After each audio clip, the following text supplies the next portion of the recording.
చెప్పండి. నేను ఏమంటున్నా సార్, ఇప్పుడు మేము క్షేత్ర స్థాయిలో తిరుగుతున్నాం. నేను మహబూబ్ నగర్ జిల్లా లాస్ట్ ఎండింగ్ లో మక్తలు, లేకపోతే ఆత్మకూరు, అమరచింత, ఇవన్నీ కూడా మన కొత్తకోట, వనపర్తి, ఇలాంటి ప్రజలలో ఏం జరుగుతుంది అనేది క్షేత్రస్థాయిలో తిరిగి చెప్తున్న మాటలు సార్. కేసీఆర్ కిట్ ని ఆపేశారు సార్. కేసీఆర్ కిట్ ని ఆపే, ఒక ఆడపిల్ల పుడితే 12,000 రూపాయలు 13,000 రూపాయలు ఇచ్చి పేదవాళ్ళకి రావాలనే ఉద్దేశంతో చేసినటువంటి స్కీమ్ సార్ అది.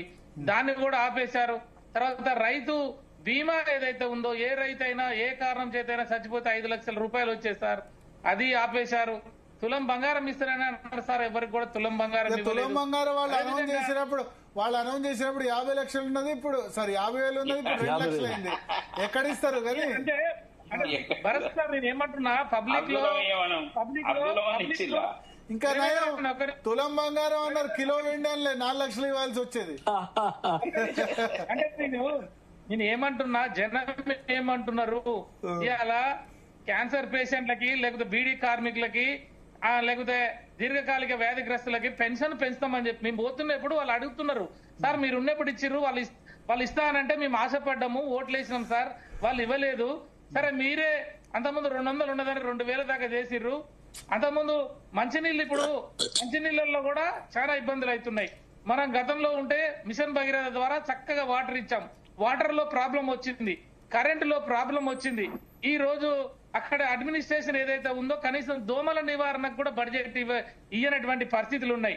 కాబట్టి నేను ఏమంటున్నా, కాంగ్రెస్ పార్టీ అధికారంలోకి వచ్చింది. ఇంతకుముందు పెద్దలు చెప్పినట్టు మృత్యుంజయ గారు చాలా సీనియర్ నాయకుడిగా కనపడతా ఉన్నారు.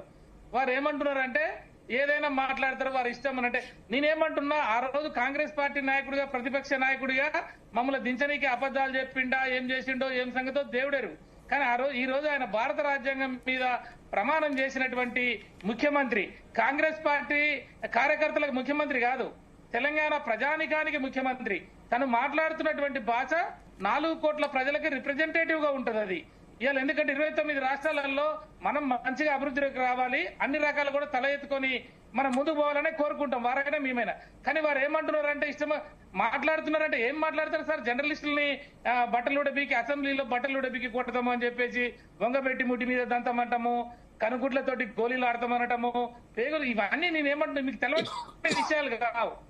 కాబట్టి దయచేసి మీరు ఒకరికి కాదు, మీరు కాంగ్రెస్ పార్టీ నాయకులు కాదు, ఈ రాష్ట్రానికి ముఖ్యమంత్రి.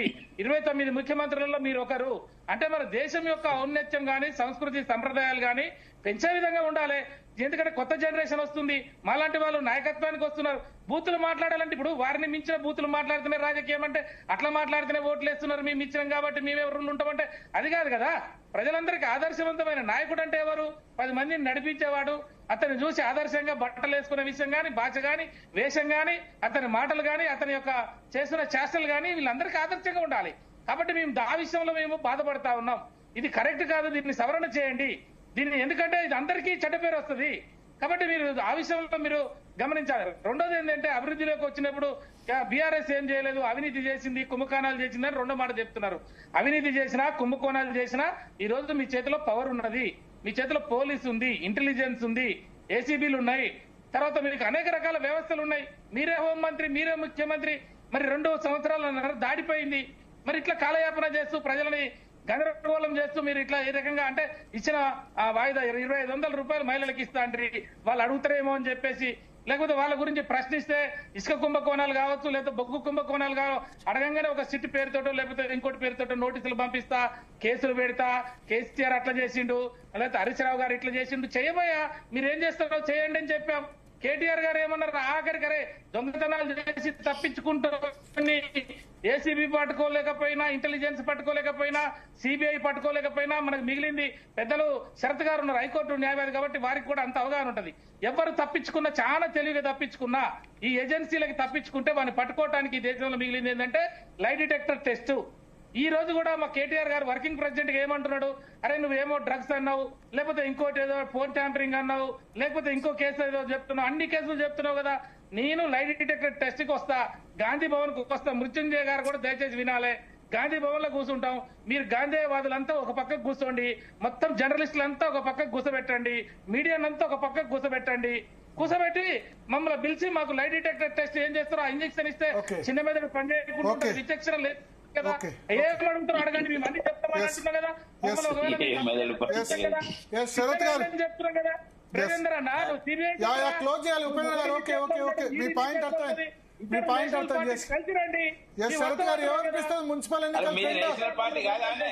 ఆగండి ఆగండి ఇక ఉపేంద్ర గారు మీకు టైం ఇచ్చాను. ఎస్ ఈ రకంగా ఎంతకాలం పార్టీ కాదా? శరత్ గారు, ఎస్ శరత్ గారు ఒక్క విషయం సార్. ఏమనిపిస్తుంది మున్సిపల్ ఎన్నికలు